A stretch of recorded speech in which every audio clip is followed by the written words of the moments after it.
Hello. Hello, is Peter Antico there? Hello. Peter, Hey. Pete? Hey. Welcome to the Wiseguyz Show. Hold on, don't. How you doing? Finally, we got you on. All How's right. everybody? All right, Great. What's up? Pete, I just want to introduce Yo, yo. myself. I'm Freddie the Fireman. I'm the host in the You guys studio. hear me? Yeah. Can We you hear you us? very good. Can you hear us? Very well.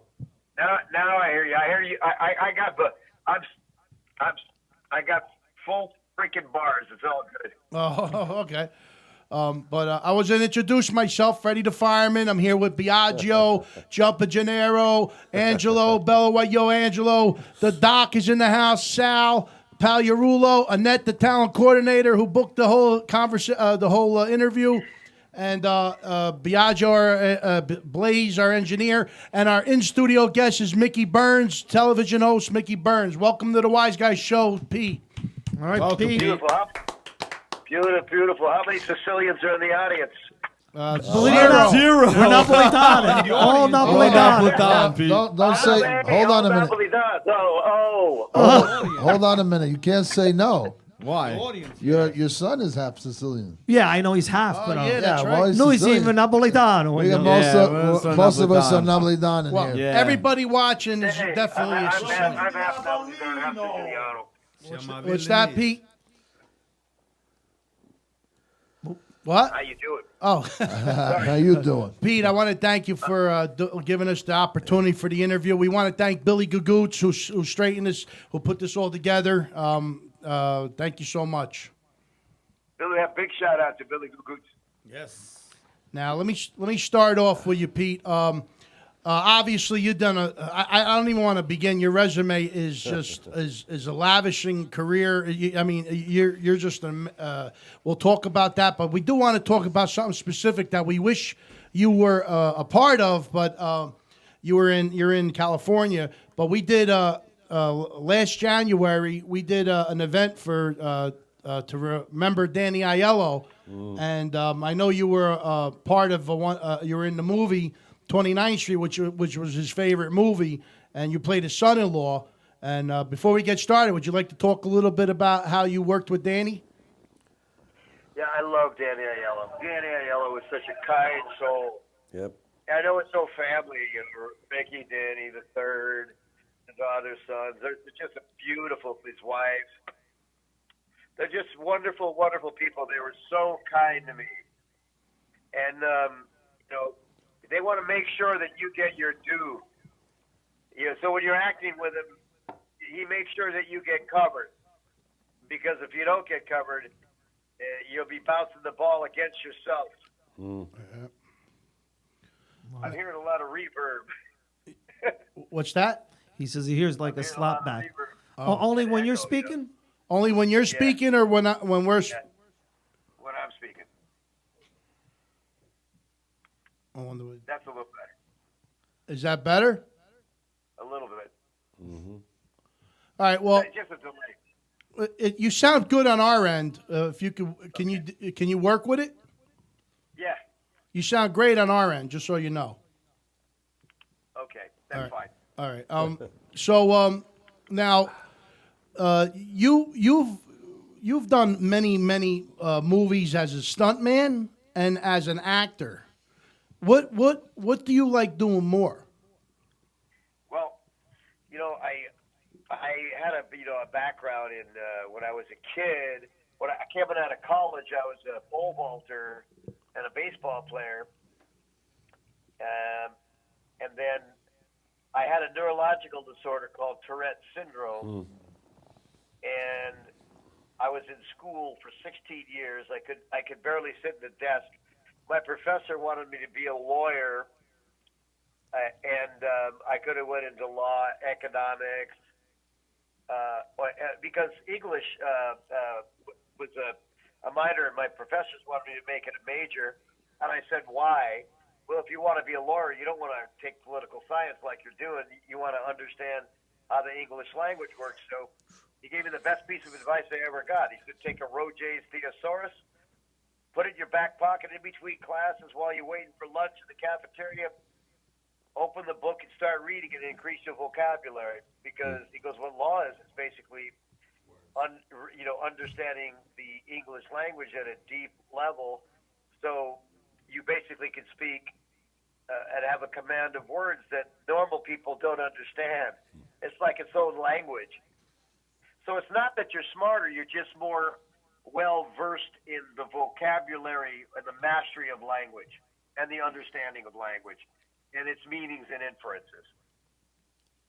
So I think that was wonderful. And then I ended up trying to figure out what I wanted to do, and I fell into doing stunt work because a friend of mine introduced me to this guy named Monty Cox, who was the world's probably premier wild animal, big cat, lion, tigers, and exotic animal trainers in the film in Hollywood. And he did a show called Doctari, and he had the Lincoln Mercury Cougar, he had the Bengal Tiger in Apocalypse Now, and he introduced me to a stunt school called Paul Stater Stunt School, and Paul Stater was the stunt coordinator of Poseidon Adventure and The Great Race and these old great classic films, and I got into learning how to do that from being an athlete, and at the same time I could hide all of my symptoms of Tourette's because I was moving around quite violently sometimes. But if I was crashing through things, no one would pay attention because they said, "Oh, the stunt guy's doing that." I mean, so that's a really kind world because I got a lot of acceptance in that world. But I had a higher level of education, and I loved to perform. So after about 8 years of doing that, or 8 to 10 years at a high level and a bunch of A-list movies, and doubling, some very, very big actors. I was fortunate enough to do stunts for Sylvester Stallone, Don Johnson, Al Pacino, and Robert De Niro. And though it's just a competitive business, but for a kid that had Tourette syndrome, to be able to be, on the A-team with working for some of the biggest name actors in the world was really, it was a little dream, but it was a godsend, and it was a privilege because I didn't even recognize what I was doing, and I thought it was just normal. Because if you're good at something, you get to do it. But if you sit back and think about it, it's like a lot of people would want to be in a situation to double like the big actors that are in films today, like the younger generation. I mean, they're very blessed. You latch on to a big lead, and you're like a celebrity in your own world.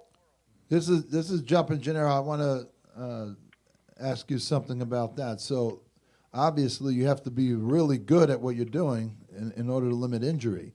And so, and once you become a master, you basically find a way of not, going into a roll or a jump or a fall without getting injured. So, how long did it take before you got to that point before, you weren't injured? Well, it takes years of understanding. You may know how to, ride a horse, but in my day, when I was 21, you had to have skills and do everything. You had to have skills on horseback, skills on motorcycles, skills driving a car, and that you learn. That's something that you have to be taught. But motorcycles is a good background because it teaches you to keep traction on the back wheel for control of the car. Then the mastery of braking and the use of gas to slide cars. And then high work or high falls or, porta pits and pads and learning how to fall from higher and higher heights, starting very low. And then the use of things like, air rams where you get propelled through the air by stepping on a metal platform that has pneumatics on it that springs forward in the air. Or getting lit on fire, or doing that, learning fire safety. And then just being an athlete other than that because when you doubled a lead actor, 25 years ago, if he rode horses, you did it. If he was doing high falls, you did it. If he was lit on fire, you did it. If he drove a motorcycle, you did it. If he drove a car, you did it. There was usually one guy doubling it. Nowadays, they have 3 people that do 3 different specialties. Yeah. And you can make a good living doing one. Wow. I want to ask you, what was, your most difficult stunt, and if that there's a two-part of the question. Your most difficult stunt that you recall, and one that you really did get hurt. Well, I did. I don't know. Difficult for me is working with a team of action or stunt professionals, doing some high-level sequence car and motorcycle stunts where you're all in a shot and you all have to be at certain places at certain times where there's cars turning over, cars sliding, and you all have to be on your spots at the right time. You got camera, crew, and all kinds of people around you, and you may be on the street. That is much more dangerous because everyone has to be professional athletes and think on their feet. Because if someone goes a little wide or misses their mark, everyone has to be aware and compensate to make things work so nobody gets hurt. Those are far more difficult than just getting lit on fire and being in a contained area, or taking a car and hitting a ramp and turning it over when you're pretty much contained with all your protection in the street, because that's pretty contained. The things that are difficult would be probably falling from higher heights that's in an area where you have to jump out further to hit your airbag, or it's tricky where you can't see the bag when you leave the wherever you're going from. It depends on the situation. Pitfall. It's not, when you do stunts at a real high level, it's crazy. there's a lot of pressure from a week to week basis, because you make good money, but you're very careful about who you work around, because you want people that are like scientists. They're very diligent. They take every safety precaution they can. They don't rush anything, and they make sure that it's prepared extremely well and rehearsed before it's done. And I have one more question. No, but what about your biggest injury? Well, I don't be, I separated my clavicle. It's separated my clavicle, and I wrecked my knee. But I did these things on turning over a little sand buggy, or it's the little things that I'm lucky I've never been seriously injured. The injury that I pulled my clavicle out, I was hitting a fence at about 20 miles an hour on a motorcycle and flying over the fence. But I did it at 15. It was perfect. It was grassy. And then when I did it, I said, I got a little cocky. I said, let me dial it up a little bit. I went to 20, and I went about, 10 feet further, but I had more G-force, so I couldn't gather my body. And within the grass, there was one tiny little sprinkler pipe that I never knew existed. And I was like, my head was, and my shoulder was perpendicular to the ground. My feet were straight up and down, and I kind of hit the pipe on my clavicle and then flipped over. And then the next day, I had to fly to Arizona to double De Niro on Midnight Run. Oh, wow. And he had, and Bob had two other doubles there. A guy, Corey Eubanks, and Spiro Rosatos at the time, because there was 3 different units. There was so much action done. Well, that's what I want to elaborate on. Was there any? You named some pretty serious names there. Was there anybody that asked you personally, or it was just always through the agent, or someone else? Did anybody ever say, "Hey, you know what? He was really good. I'd like to have him back again on a future project"? Any of the big names?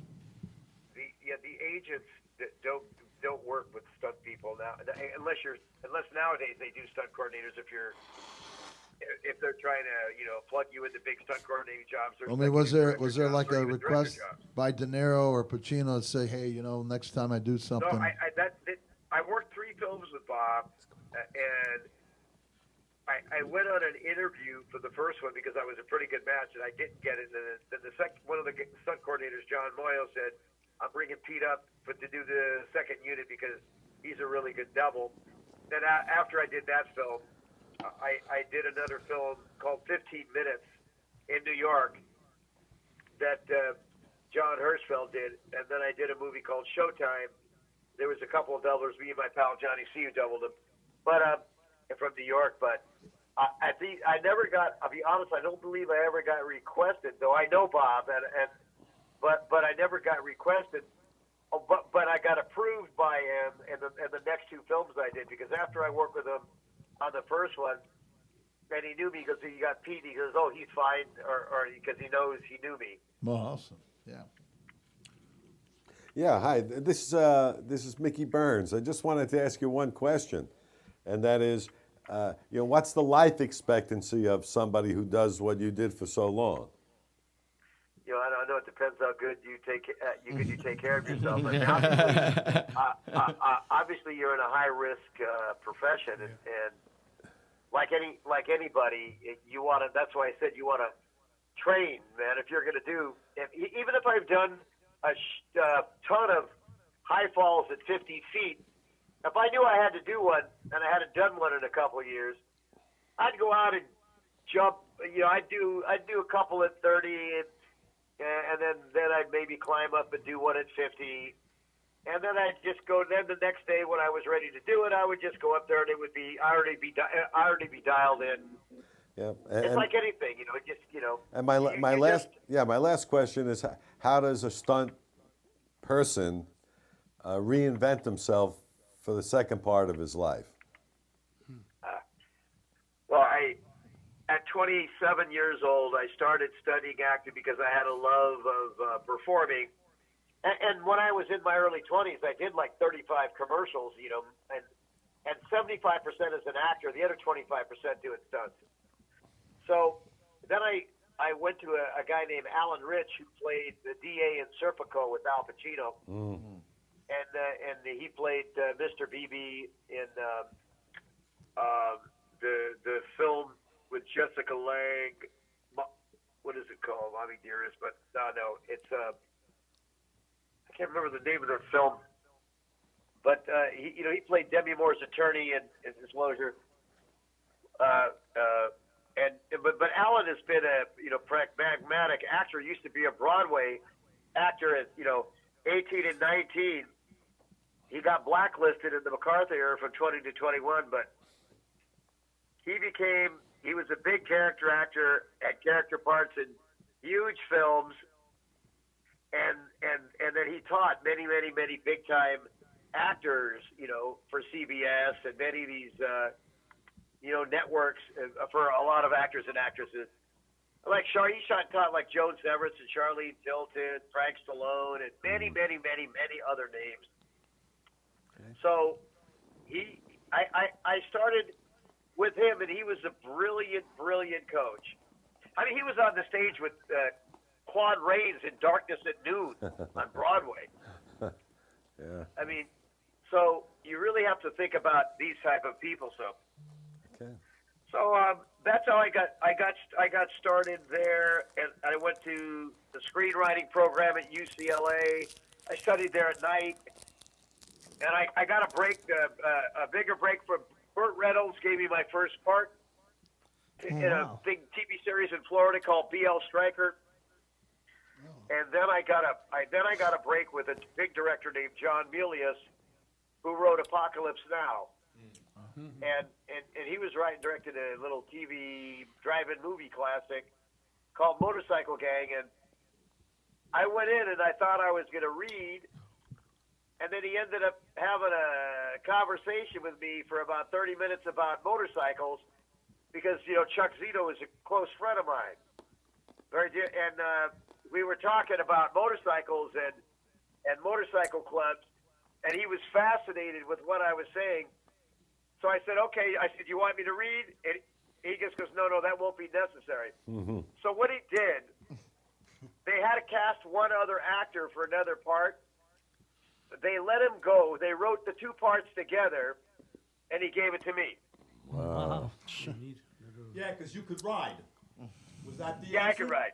Because you could ride. Yeah, but I understood. And he can act. I understood the culture, because nobody, if you're around Chuck, you understand the culture. Oh yeah.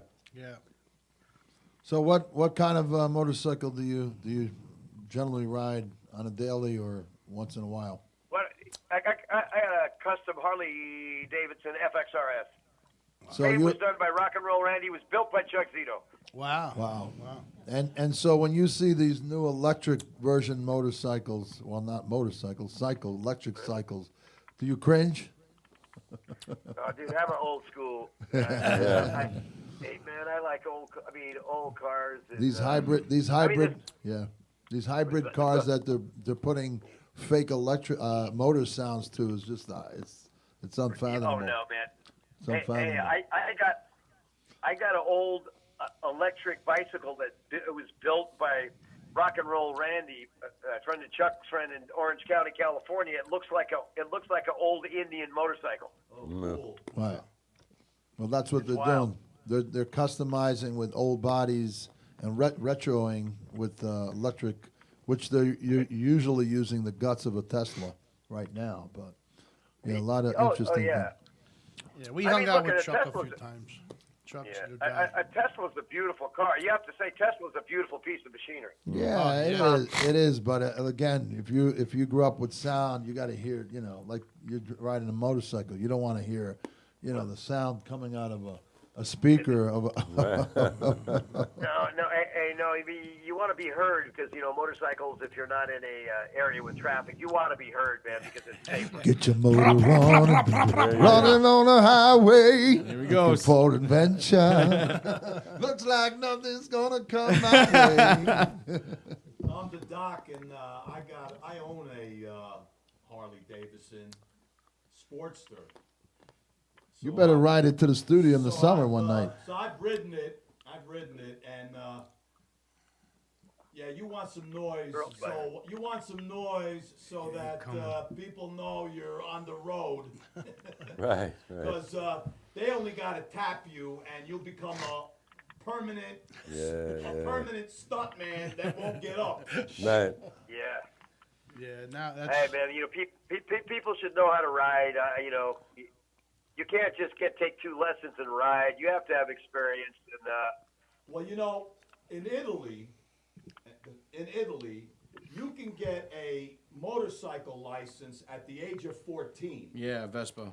And I sincerely believe this, that before they give you a license to drive a car, you should have had a license to drive a motorcycle, because you have more respect for the road, more respect for other drivers, because you've been on a bike. Yep. yeah, but my those personal Vespas, those little motorcycles are dangerous. Man, I got- they don't have enough power to get you out of a jam. No, what you? And I would rather have that kid and bring him to a motorcycle track where he could just ride his ass off on a motorcycle track and get good at skills of braking and accelerating and turning and Hey, I hear you, man. give them I some hear real you. experience. I hear you. Well, actually, I'm gonna comment about what Doc said. Doc, you may not know this, but in Italy, what they need to do is they need the same system in America as in Italy, because before you get your license, you need to know all the parts of the car. Oh yeah. Oh, Okay. yeah. You gotta be able to In Italy, repair you it. have to know Yeah. all the parts of the be a car. mechanic. Right, And you right. have to- And what their yeah, function is. Exactly. Okay. Exactly. So The that you written need test a is whole different lot more difficult. school, not just riding. You need the education before you get in it. Definitely should do that here. Well, Pete, I want to ask you, what do you got going on now? Anything you'd like to mention?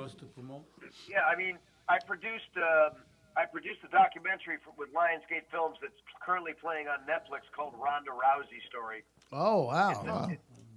It's a documentary that's playing on Netflix. It's really good. Yeah. Netflix is actually coming out with. Do some you know- pretty do you know magnificent Rhonda? stuff. Yeah. Yeah, of course. I did it over 6 years. I did that documentary over 6 years Wow. with my producing partner and director Gary Stretch, who is the world champion WBC 154 pounder. Wow. Yeah, but it's a beautiful film, Oh, we're going to watch it. You better believe it. Absolutely. and I'm currently directing a documentary on the global financial system right now. Wow. Okay. And what's this? Is Street Justice out yet? I keep seeing something about Street Justice. What is that? I think that's Chuck's film. Oh, okay. Chuck Zito's film. Yeah. Is that complete? No, he's working on that, putting that into production. And what about Midnight Pass? Midnight Mass. I'm sorry, Midnight Mass. That's a TV series. Okay. That was shot. I did a little episode. It's shot in Canada. You're doing this through the whole pandemic? Yeah. I mean, Wow. Look, Wow. they have good safety protocols in the Well, in you the keep them film busy. business. I mean, look, you just have to remember, you can't operate on fear, because I believe they really overdid the fear part of it, because if you put in the news anything every 5 minutes, hey, if they said that people had heart attacks every five and another person died, because more people died of heart attacks than they died of specifically COVID. More people die of prescription drugs and hospital errors, 620,000 per year. 1.6 million die of tuberculosis every year. Now, if they put any of that in the press every day, and tuberculosis is contagious, everybody would walk around, oh my God, I might get tuberculosis. They would make you hyper aware. So I kind of look at things, back from a neutral, eagle-eyed view, and I think when this is said and done, a lot of this data, which has been questioned over and over and over again, at the expense of people, I think they're gonna change a lot of legislators after this information comes out. Well, I only brought that up because we pretty much have gone with our show through all of that, and we've done events, through it. It's just interesting that you're actually, that there's actual, set production. Sounds like you've been pretty busy through it all. That's all. Yeah, but the thing that's horrible for me, and there's people been saying it and people ignoring it. Why is Governor Cuomo in New York, when it came out, he knew that they had something contagious that they didn't know about? He put them in nursing homes and lied about it. But wait, why isn't he arrested for premeditated manslaughter, murder? All those people that died could have been avoided. They had a hospital ship that was empty. When you think about that, this isn't political. This is humanity. It's inhumane. It's unscientific. You want to laugh, Pete? We don't really get too political about, on the show, but I want to mention that ship was for people without COVID, and he even screwed that up. He sent people on the ship with COVID, and that even got screwed up. That ship was meant for patients without COVID to be moved to be safe, so they didn't get COVID. And he even screwed that up. They sent patients to that ship with COVID and messed up that whole operation. Well, the Jacob Javits Center was not utilized when they had all the space and the beds. I'm not sure. Not too many people talk about it anymore. But the federal government built a location in all 5 boroughs, and they weren't even used practically. And it but just. Listen, but that, respectfully, for any human being with common sense, you have to ask the question, why not? And if you're a politician in a high level of power and you're playing politics on the national stage, and respectfully, for Hollywood to give him an Emmy, Forget about it. for those negligent and potentially criminal actions is disgusting. Yeah, well, that's the way the world is today. For some reason, nobody's doing nothing about it. You would think our intelligence or whatever. I don't know. I look, I got to say, I grew up in the city of Newark. I was a fireman there for 25 years, and I was telling Mickey before the show started, I learned a lot about what goes on in the world, and especially when it comes down to being a fireman, you get hurt. If you die, I know they show like they care, but really they don't really care. What they really care about is who's going to take my place or when I'm going back to work. And I learned that, and I still stayed on the job and finished my career there. But there was one specific thing I mentioned is I got hurt. Actually, I got smoke inhalation one night we had a bad fire, and I got rushed to the hospital. And I was out of it. Smoke inhalation pretty much knocks you out. You have a massive headache, and you can't breathe, and it's a horrible process. And I finally came to after getting enough oxygen and medication or whatever they gave me. And I was in this major medical hospital called University Hospital.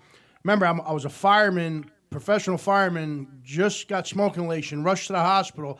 I woke up feeling a little better, and there was not one representative from the fire department that was there wondering what happened to me. Wow. So I had actually called the chief and say, Chief, is anybody, where you at? I was like, what do you mean where I'm at? I'm at the hospital.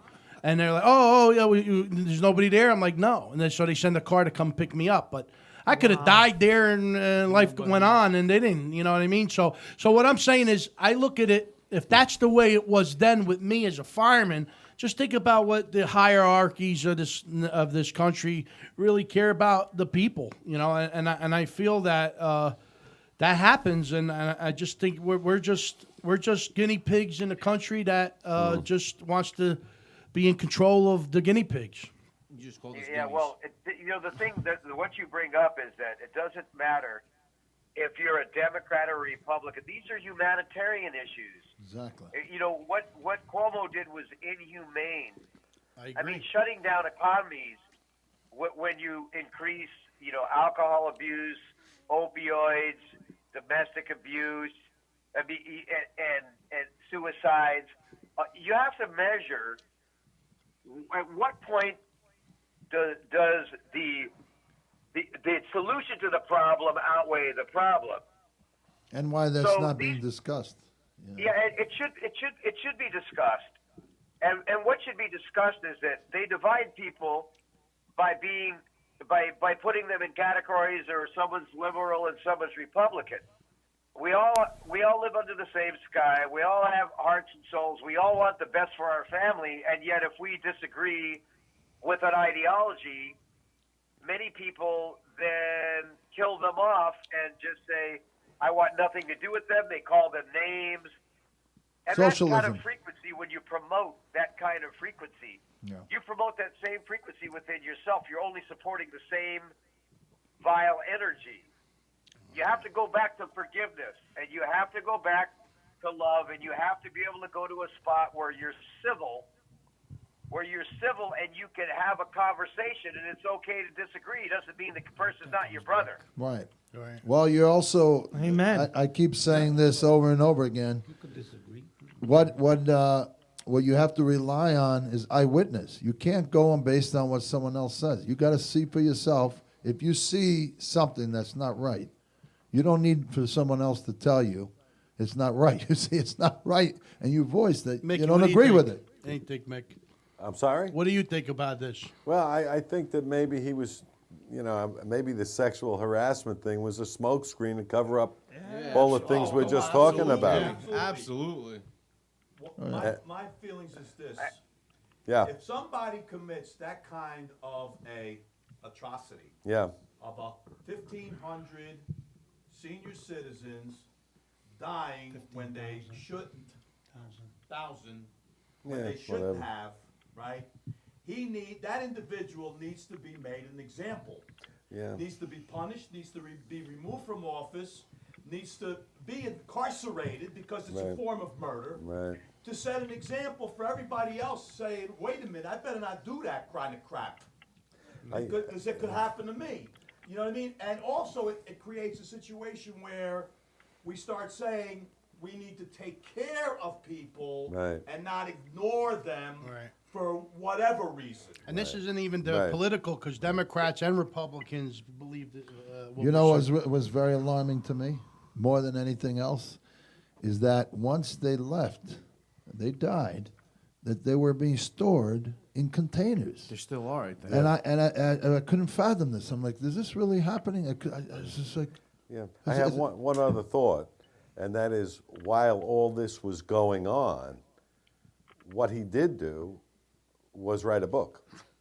Oh yeah. And I thought that was in terrible taste Had enough under, time to write a under book, the yeah. conditions of Yep. what had happened. Yep. Disrespect to the Okay, dead. I thought so. People just have to see. They have to see what kind of integrity they are. It seems like the ruling class. If you're in the party, if you saw them murder a dog in front of you, you would say, yeah, but he's better than the other guy. Instead of saying they have no business serving. And if the other guy was the same, both of them have no business serving, and they should bring forth ethical candidates, people that actually have integrity, morals, principles, values, and ethics. like his father, like his father, Yeah. like Mario, like his father had, Yeah, yeah. right? Yeah. His Well, father. I didn't follow him that much. No. But, No? Father did. It's Yeah, funny his though. father did. Yeah. If our government really wanted to take care of people, why didn't they freeze all mortgages when this happened, when the lockdown, when the COVID happened? Yeah. You want to keep people safe? Why didn't they freeze all mortgages and all landlords' payments as well? Right. And what about What about- utility bills? Everything should have been frozen. The government should have used their power to put the country, keep the country moving forward without the expense of the people, because it's not their fault they got shut down. And you can't keep their bills going. You bail out banks for billions and billions of dollars. You lend them money Yeah, for 0% seriously. to 0.25, and the people can't participate. Right. And That's a then, good point. when they provide or invest at the leverage of 41-1, they get bailed out while the people get nothing. Well, the people still And got we pay nothing. The bill. Hi, this is Yeah, Annette, we Pete. pay the bill. Pardon me? Hi, this is Annette. The people still got nothing because they thought they got free money, $600 a week, and then you got screwed when you did your taxes because now you have to give it all back. Right. Well, I mean, if you're talking about it, they gave unemployment, but think about it. A middle-class person, people work in my business. If you work as a grip, electric, a camera operator, whatever you do, a stunt performer, or a character actor that works, once a month or twice a That's right. month, that you make money. The normal people, the stunt people and the craftsmen make in between 10 and 20,000 Right, a right. month. So now you're giving them unemployment for a total of $4,000 a month with the stipend from the government. Yeah. They got a couple of cars, they got kids, they got insurance, they got food, they got a house payment of $35,000 to $5,000 a month. So you're bankrupt. In 6 months, you're upside down 40 to 60 grand. A year, you can be out 80 or 100 grand if you have to do this. And you're trying to tell me that that's a bail. It only helps people, which they should help, that were like in the low income earners, $2,000, $2,500, $3,500 a month. Yeah. If you made up to 4,000, you're okay. And they should they should have taken care of all classes of people. Yeah, I agree. Yeah. Well, Pete, screwed I up. got to tell you the truth. You're a true warrior. We agree with a lot of what you're saying, Yeah, yeah. and we really look forward to meeting you. We're running out of time, but I do want to. Is there a website or something that you'd like to mention before, so everybody could go to? You can follow me on Instagram and Twitter at Pete Antico, and then you can also I have a website called PeteAntico.com. Great. And I want to meet you. We'd like to all meet you. Hopefully, when you get to Jersey, that Billy Gagooch is in town. We got an amazing restaurant on the waterfront. Obviously, Mickey's invited as well. But when you come into town, into New Jersey, we'd like to have you for dinner at one of the Jumpa Gennaro's family restaurants right on the waterfront in beautiful Hoboken, New Jersey. The restaurant's called Wiseguyz Restaurant. Hoboken, New Jersey is where Angelo's from. Angelo's sitting here, and we'd love to have you for dinner. You, Billy, if Mickey wants to come, they're all welcome. and we like to meet you in person. Yeah, I think I'll be out there in July. Because Okay, I think I'm perfect. supposed to be doing a film in Connecticut. We- That's cool. Yeah. So we're on the waterfront in Hoboken. You don't got to worry about security. When you're with the Wiseguyz, you're fine. We are And the security. I think Billy's going to be in town also. I think he says he's coming in June. Yeah, and please text Annette. You have the contact information. Save it as Annette, the talent coordinator. She's actually my wife, so. But when you're in town, please remember us. I'm telling you, you'll love the restaurant and you'll love the company. I can guarantee you that.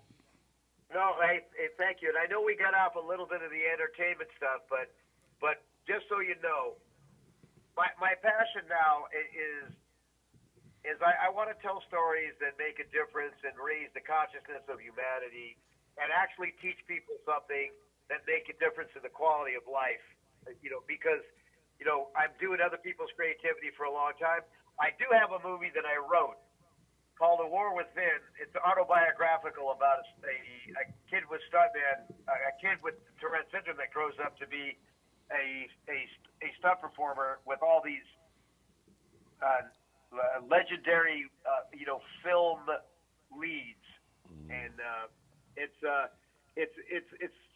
kind of like a triumph of the human spirit, like My Left Foot or A Beautiful Mind, but it's just a demonstration that you could do anything you put your mind to, and you're the manager or the governor or the king of your own universe, and no one can tell you what you can or can't do. Uno, due, tre, asso! Hey, and Pete, I want you to know, seriously, I want you to know, you've posted on our page before. Please, anything you're doing, we're huge fans of yours, and especially more today. I mean, listening to you, you're a total gentleman, and I like to please, whenever you're promoting anything, your movie or what you're doing, book, anything, please post it on our page to remind us what you're doing so we can look into it and keep following you. I just want to close off with this, Jumpin' Gennaro, Peter. I'm actually part of another mission in my life, and it's for humanity. Everybody here in the room knows about it, and I'm a step away in making something grand happen. Please come visit us. You'll really appreciate the great things that we're doing and celebrate life with us. We want to share a lot more, and I wish we had more time. So to be continued. Thank To you. be continued. Thank you, Pete. Peter, Thank you. Great job. Hey, Thank you so much. Hey, Billy Goo Goose. Yes, Billy Goose. Billy, Thank you. Billy Langella, Billy Gagoose. Billy Langella. Yeah. Thank you. Thank you so much, Pete. God bless. God bless. Many blessings. See you later. Thank Ciao. you. Good night. Good night. Ciao. Ciao.